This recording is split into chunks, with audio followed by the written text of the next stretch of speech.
அண்ணா என்னப்பா? நான் திருநெல்வேலி பக்கம் தென்காசிலேருந்து வரேன். எந்த ஊர்ல இருந்து வந்தாலும் நம்ம ஹோட்டல்ல பரோட்டா உண்டு.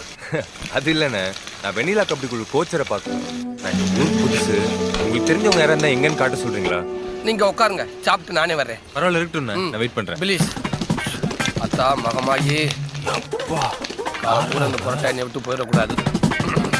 பல மாதிரி குமிச்சு வச்சிருக்கிறோம். நீ எப்போ சாப்பிட்றது, நம்ம எப்போ கிளம்புறது?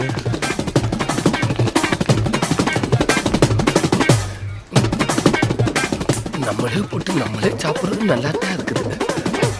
தம்பி போலாம் தம்பி. சாப்பிட்டுங்கண்ணே. சாப்பிட்டேன்ப்பா. அண்ணே எனக்காக பாதியில எந்திரிக்க வேணாம். நான் யாருக்கும் பாதியில எந்திரிக்க மாட்டேன். சாப்பிட்டேன்ப்பா. பாருங்க கிளியரா இருக்கு. சாப்பிட்டீங்களா? சாப்பிட்டேன்ப்பா. வேணா ஒரு 2 நிமிஷம் வெயிட் பண்றீங்களா? நான் திருப்பி போட்டு சாப்பிட்டு காட்டுறேன். ஐயோ வேணாங்க.